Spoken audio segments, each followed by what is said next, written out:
이것은 지금 잘 짚어주셨듯이 한반도의 지금 그 위기설 내지는 위기론에서 지금 한반도 위기 상황 여러 가지로 이제 진전이 되어 왔는데 이거에 대한 그 여러 논의들 가운데서도 가장 지금 핵심적으로 잘 얘기하셨듯이 북한 문제가 결국은 단초를 제공했지만 여기에는 미중 간의 세력 경쟁과 동북아의 세력 균형 또 동북아 안보 질서가 요동치고 있는 그런 대전환기적인 시대에 우리가 겪지 않으면 안 되는 어떤 그런 아니면 또 한 번은 꼭 짚고 넘어갈 수밖에 없는 문제들이 터져 나오는 것으로 이해할 수 있겠습니다. 그래서 제가 오늘 이 토론을 위해서 말씀을 드리려고 한다기보다 한반도 안보를 어떻게 진단하고 거기에 대응을 어떻게 해야 되느냐는 관점에서 보자면 제일 중요한 것이 역시 저는 북한 핵 문제를 둘러싼 미중 관계를 우리가 어떻게 해석하고 또 그것을 어떤 식으로 우리가 잘 활용하고 뭐 활용한다는 게 우리가 완전히 그걸 끌고 가고 주도할 수 있는 건 아니지만 거기서 생기는 여러 가지의 위협과 기회를 잘 이해하고 활용할 수 있다면 이 위기를 잘 극복할 뿐만 아니라 한반도 안보가 또 더욱더 굳건해질 수 있는 그런 기반을 마련할 수도 있겠다. 그런 생각으로 이 토론을 시작하고자 합니다. 그렇기 때문에 많은 내용을 다 짧은 시간 안에 얘기할 수 없기 때문에 북핵 위기와 미중 관계 거기에 보면 첫 번째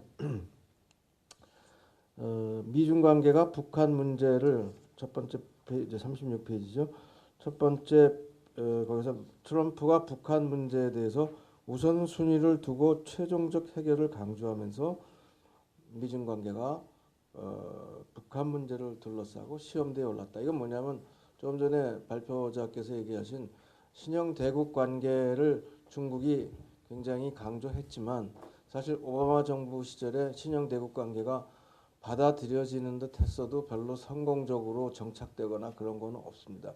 그래서 기본적인 아이디어는 시진핑 그 정부가 들어서면서 미국과 중국이 어느 정도는 대등하게 관계로 가는 걸 지향하면서 대등하지는 않지만 하면서 코어 인터레스트라는 즉 핵심 이익을 서로 존중해 주자 이거를 끌어내기 위한 건데 여러 가지 핵심 이익 자체의 데피니션이 달라지면서 그걸 미국 측도 일방도 이렇게 선뜻 받아들이기 어려운 부분이 있었기 때문에 거기에 대해서 서로가 탐색전은 됐지만 거기에 어떤 정착이 되기는 어려웠다. 이것이 지금 제2단계 지금 시진핑 집권 2기로 넘어가고 트럼프 행정부가 들어선 상황에서 어떻게 지금 서로 조우할 것이냐 이게 아직 확실하게 그 그림이 잡히지 않은 상황에서 나오는 어떻게 보면은 그 위기가 될 수도 있고 시험대가 된다 그런 말씀입니다.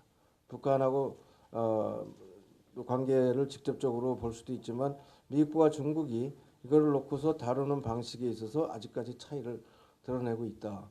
즉 비핵화에는 공감하지만 방식에 있어서는 미국은 군사적 옵션도 배제하지 않는다. 그러나 중국은 어디까지나 외교적인 수단만 강조할 뿐이고 또 쌍중단 또 쌍궤 병행이라든가 이런 걸 내세우면서 기존의 어떤 방침을 철회하지 않고 계속해서 협상 테이블로 끌어내는데 초점을 맞추고 있다. 이런 부분에서 지금 우리 정부는 우리 정부의 입장은 어느 쪽을 하나를 꼭 지지해서가 아니라 이거를 잘 보고 또 잘 판단하면서 우리가 원하는 방향으로 갈 수 있도록 상당한 시간을 들여서 협의하고 협력해 나가야 되는 것이 기본 방향이 아니겠는가.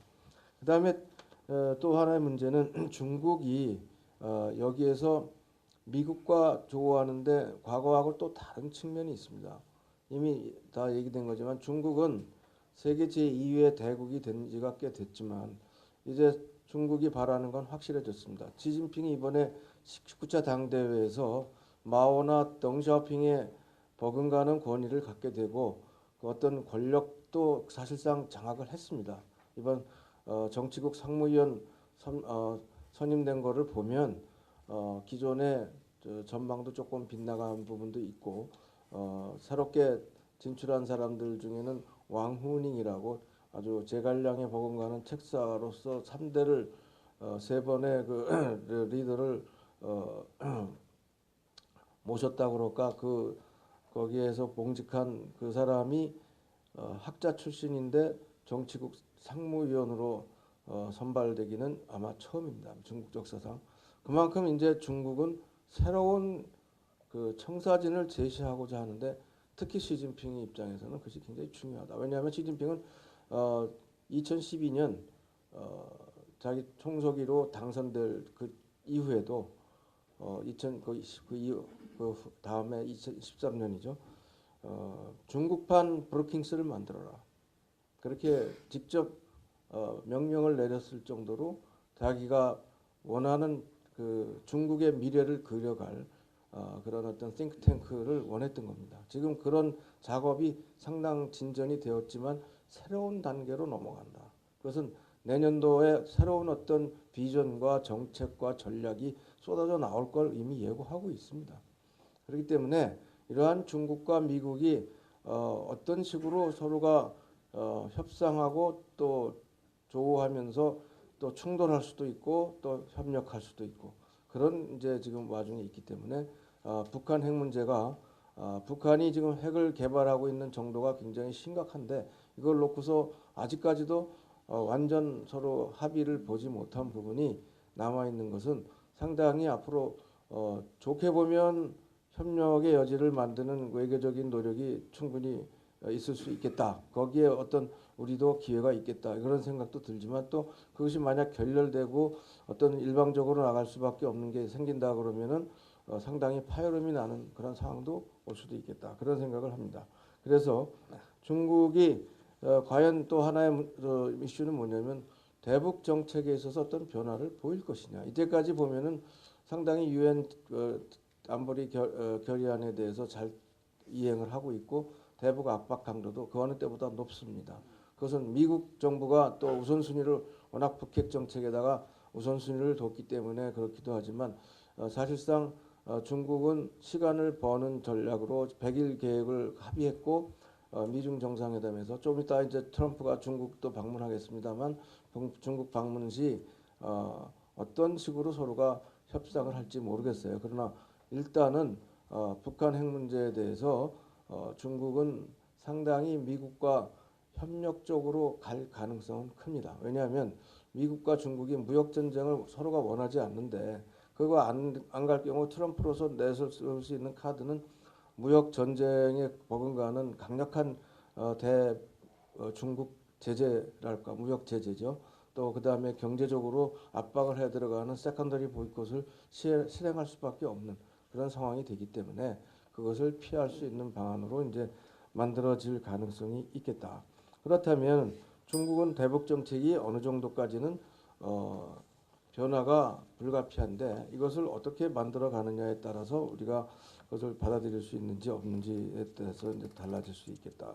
그다음에 한중 관계 사드 문제는 실질적으로 오늘 그러니까 어저께인가요? 중국 외교부가 한중 관계를 고도로 중시한다. 이거는 제가 2012년 시진핑이 당 총서기로 처음 선출됐을 때 그런 얘기를 이미 들었습니다. 한중 그때 당시도 그러다가 사드 때문에 확 우리 관계가 악화됐는데 다시 한번 한중 관계를 고도로 중시하겠다고 해서 개선에 지금 저기를 물꼬를 트고 있다.